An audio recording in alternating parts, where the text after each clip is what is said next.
Welcome to Silicon Scoop, where we dive into the latest tech news impacting the world. Join John Irwin and the Startup Coach as they explore the tech news that matters to you. Stay ahead, stay informed, and now on with the show. The tech marriage of the century is headed for divorce court, and Siri is caught up in the middle of a multi-billion-dollar custody battle. Openai is preparing legal war against Apple, claiming the tech giant intentionally buried ChatGPT in a digital back hallway. OpenAI preps Apple legal battle because OpenAI is retaining outside counsel to slap Apple with a formal breach of contract notice over the 2024 AI integration agreement. And we talked about that agreement. OpenAI claims Apple built a clunky, deeply hidden user experience that tanked projected subscription revenues by billions. And we'd have to talk about that in a bit. This effectively proves a platform distribution is the ultimate bottleneck in tech. The most advanced AI is powerless if Apple decides to gatekeep it behind a broken user interface. So specifically, we weren't talking about the OpenAI app. We're talking about the back-end integration into iOS and that Apple and ChatGPT built, and then Apple apparently hit it. What do you think about this, John? Yeah, so let's talk about how this originally worked. So the partnership itself did emerge after Apple fell behind with their generative AI deployment. And so Apple's strategy was fundamentally different from most competitors. What they were trying to do was keep as much AI processing on device as possible. They wanted to use private cloud infrastructure selectively. They wanted to avoid massive centralized data harvesting. And they wanted to preserve Apple's privacy-first brand identity.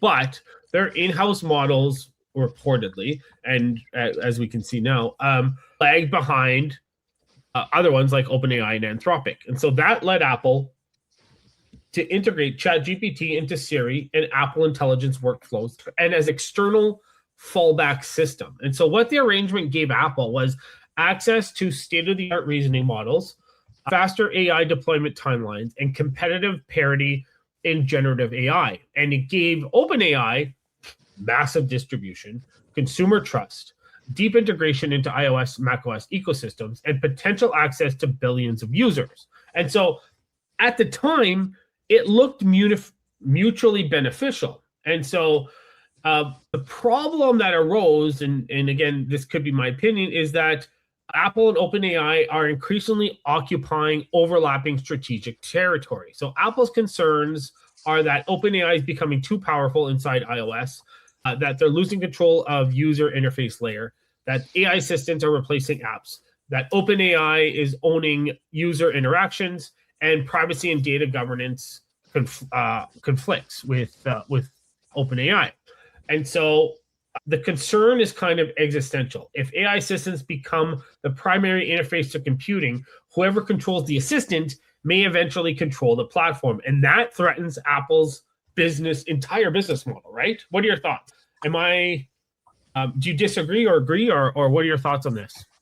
Well, I think you're head on around the overlapping business model. Apple wasn't deep crap. Their AI wasn't doing anything, and they're still not very good, but they've got a better plan now. We're a few years away from it.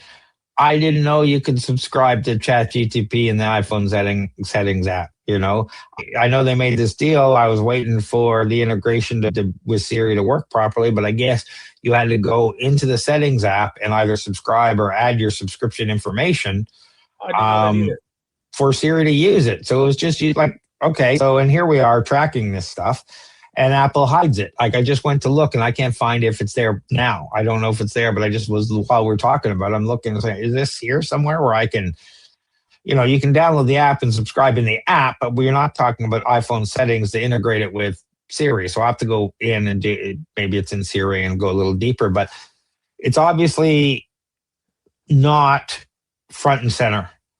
So maybe they definitely have a point around, hey, this integration didn't work because you didn't let people, you didn't show people. Now, was that deliberate? Was that not deliberate? Think of this update like renting a massive billboard right in Times Square, but the landlord builds a brick wall directly in front of it. Sure, your ad is technically there, but the only way people can see it is if they actually walk down a dark alley, peek through a tiny crack, and whisper a secret password just to look at it. So the dispute is active now, but major legal escalation is being timed to stall until OpenAI wraps up its separate ongoing trial with Elon Musk, which just ended, as we know, where it ended because on a technicality, and I'm guessing Elon's going to file again with either whatever, because basically they just said, sorry, you're too late.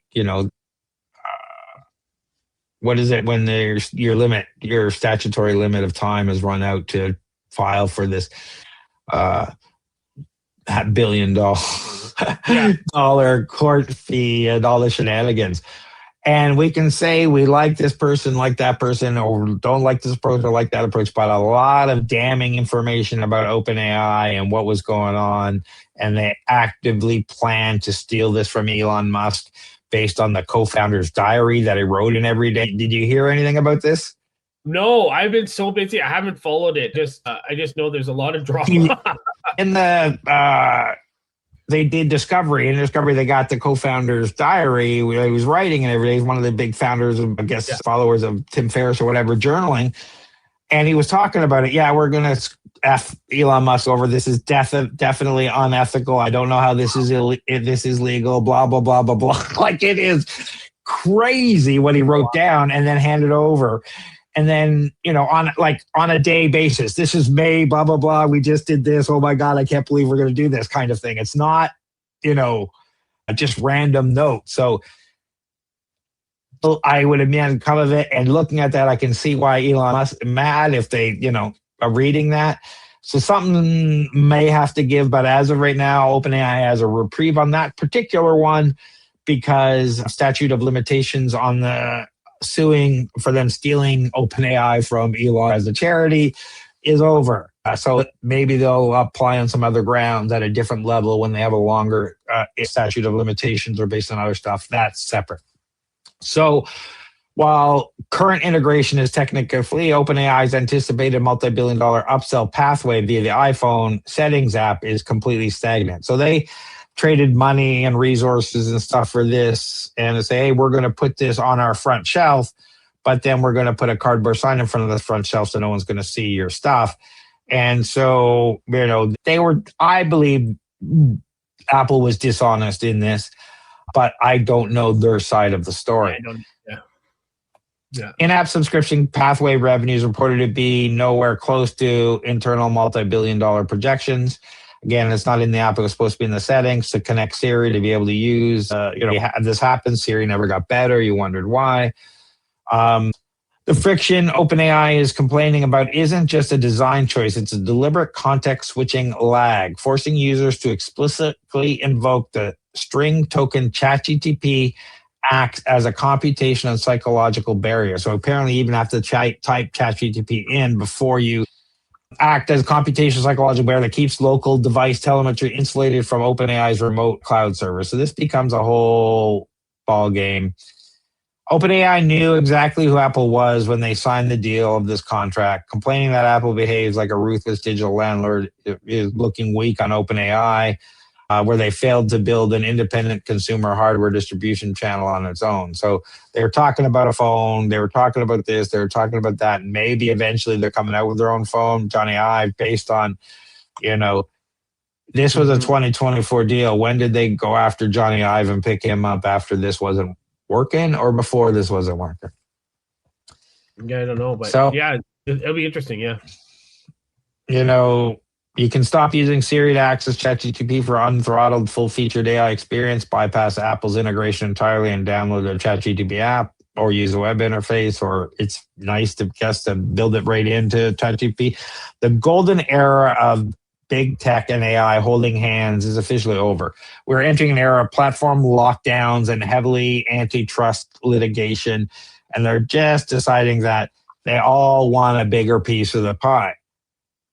If OpenAI walks away, are you going to miss ChatGPT on Siri, or are you down to see what Google Gemini or Claude can do with the iPhone on the iPhone instead? Let us know in the comments below. Tired of drowning in repetitive tasks while your competitors race ahead? Every minute you spend on manual data entry, scheduling, and routine processes is a minute you're not growing your business.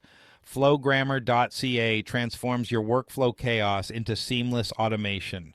We build AI-powered systems that handle your busy work so you can focus on what actually makes you money.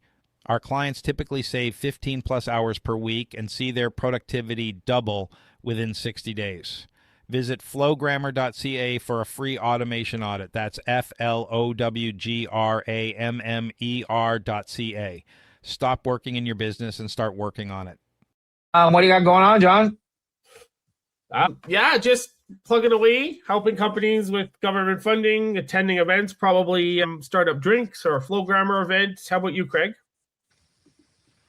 Lots of stuff going on. I honestly don't know when this is going out. I have to check. I think it's going to go out in April. But there's all sorts of stuff going on. If you don't know about OpenClaw, it's the latest AI automation agent that's taken the world by storm in 2026. And OpenClaw Toronto chapter just launched. And we have all sorts of events going on. So check out openclawto.com. Our first demo night is April 14th. We have a Builder Cafe on April 10th. We have a bunch of other events. There's updates every day. We've deconstructed the latest 2 betas over the weekend that was launched in OpenClaw and what you should do about them. There's a bunch of articles over there. Go check that out. We're also over at flowgrammer.ca where we do N8N automations. We run the Flowgrammer community. I do Builders Hub and connectivity for AI and business automation agents. And for everything else, head over to TorontoStarts where we hook up startups and investors at our Startup Investor Drinks. We do mentoring, we do workshops, we have a list of investors. There's a whole bunch of content over. You can also book me over there if you want a meeting with me to talk about whatever, help your startup. Check out TorontoStarts.com. But John, if people are looking for non-dilutive funding, where should they go and what is that? Yeah, non-dilutive funding. We're talking government grants, tax credits. Come find me on LinkedIn if you have any questions. Right now is Shred Time, SRNED.